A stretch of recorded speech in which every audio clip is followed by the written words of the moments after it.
História de hoje. Minha mãe jura que me arrumou a cama ontem à noite. Eu moro sozinho. Preciso de um conselho, mas nem sei que tipo de ajuda procurar. Começou há umas 3 semanas. Recebi uma ligação da minha mãe numa segunda-feira fria. A gente se fala bastante, então uma ligação dela não é nada demais. O que foi estranho mesmo foi ter sido enquanto eu estava trabalhando. Sou enfermeira, então ela só costuma ligar se for algo importante. Atendi o telefone, esperando ouvir que alguém tinha morrido, só que fui recebida pela voz dela, calma e doce. Ela estava tranquila, fofa, só perguntando como tinha sido meu dia. Não me entendam mal, eu amo minha mãe e gosto de conversar com ela. Mas eu estava trabalhando. E era um dia super corrido. Tentei me desculpar educadamente e voltar ao que eu estava fazendo. Antes que eu pudesse desligar, ela disse algo que me pegou de surpresa.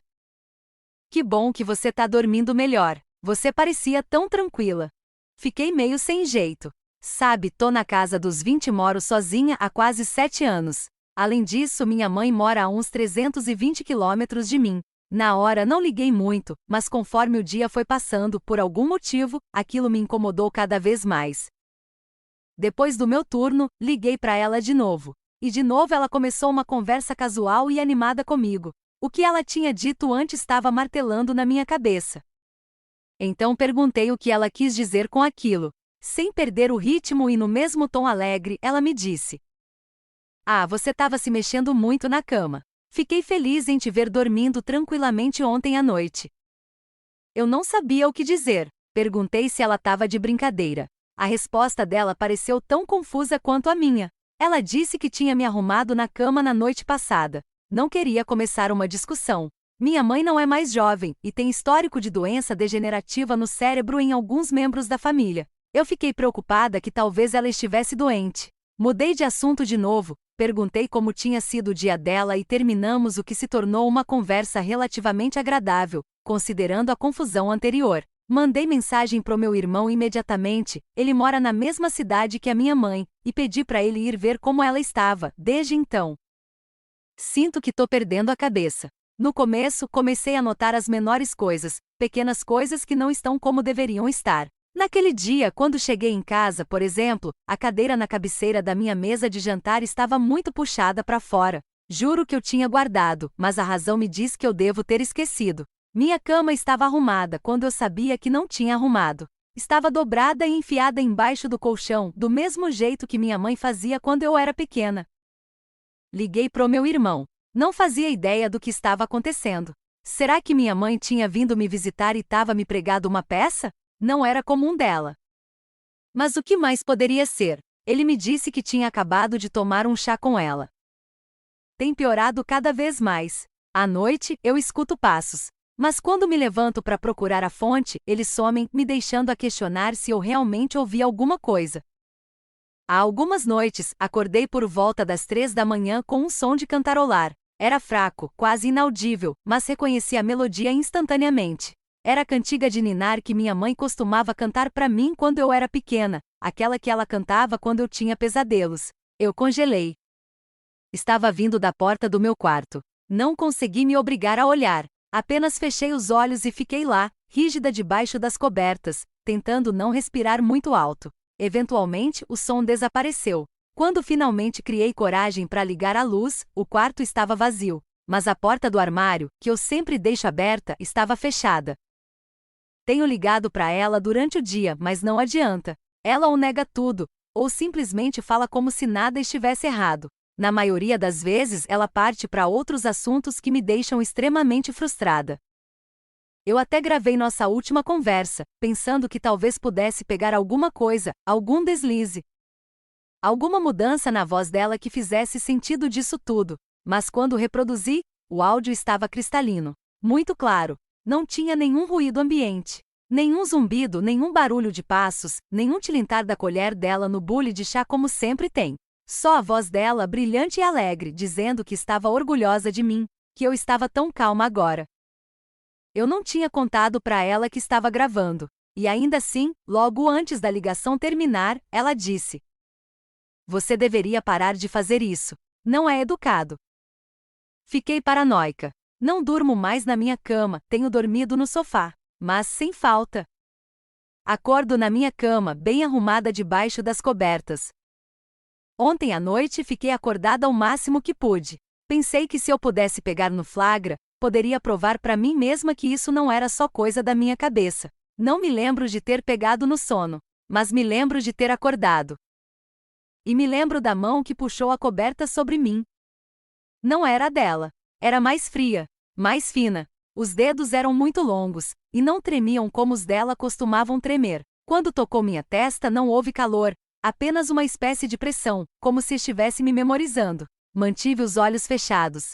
Não sei porquê. Acho que pensei que se eu olhasse para ela, ela olharia de volta. Mas ela sabia que eu não estava dormindo. Não consigo explicar, mas eu podia sentir que ela sabia. Ela se aproximou. Eu podia sentir o peso dela pressionando o colchão ao meu lado, lento e deliberado. O som que ela fez era baixo e úmido, como saliva grossa se separando em fios. Algo arrastou pela minha bochecha. Não dedos dessa vez. Algo mais macio, desfiado nas bordas. Cabelo, talvez. Mas cheirava a carne deixada muito tempo ao sol.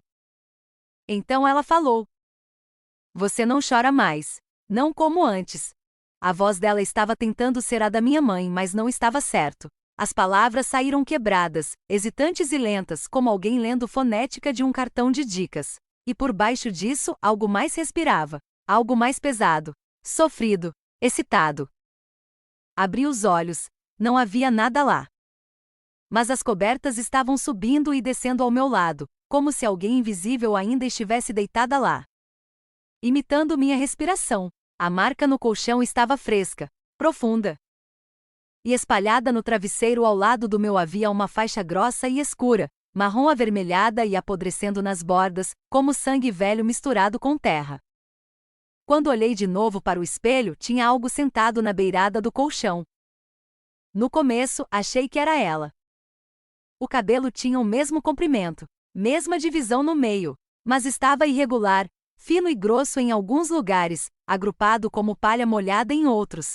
Tufos estavam faltando completamente, expondo uma pele que parecia costurada, como lona puxada com força demais sobre algo que não era um crânio. Ela inclinou a cabeça de novo. O movimento era irregular, como um fantoche em cordas emaranhadas. Então, lentamente ela começou a virar.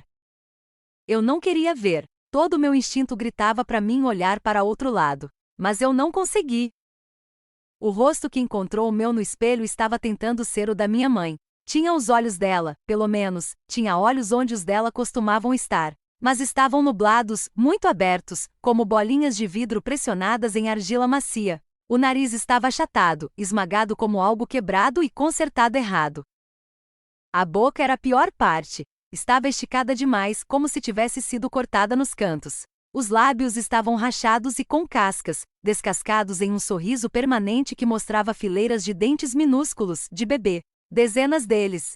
Muito brancos. Muito limpos. Ela estava passando a mão pelo travesseiro, lenta e carinhosamente. E então ela olhou para cima, não para a cama. Para o espelho, para mim. E ela sorriu. Eu me afastei do espelho, o coração batendo tão forte que mal conseguia me ouvir pensar. Eu não queria vê-la mais. Eu não queria que ela me visse. Mas eu não conseguia desviar o olhar. A coisa na cama inclinou a cabeça. Lentamente. Como se estivesse curiosa. Então ela levantou um braço longo e trêmulo, e acenou. Eu me virei. Não havia nada lá. Quando olhei de novo para o espelho, ela tinha sumido. A cama estava vazia de novo. Apenas cobertores amassados e silêncio. Fiquei lá por um longo tempo, mal respirando, com muito medo de me mover. E então meu telefone tocou. Era minha mãe, a voz dela estava suave. Calma. Não tenha medo, querida, ela disse. Nós só sentimos sua falta. Horror psicológico do doppelganger familiar, pontos que me gelaram a espinha. 1. A escalada sutil começa com uma ligação inocente e avança para a materialização de uma entidade que aprende a imitar a mãe. 2. O horror sensorial, a descrição do toque, frio, fino, dedos longos, o som de saliva grossa, o cheiro de carne ao sol. 3. A cena do espelho, um clássico reinventado.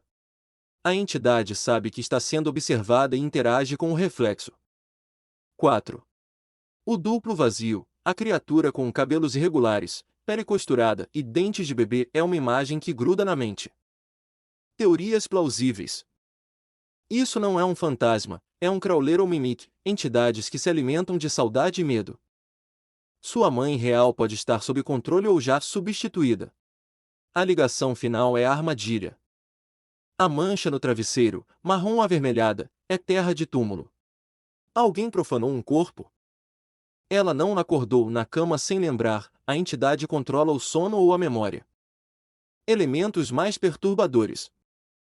A gravação sem ruídos, sinal de que a mãe das ligações não está no mundo real.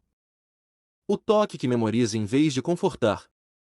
A entidade que sabe ser observada e sorri no espelho, mais uma vez espelhos envolvidos no horror.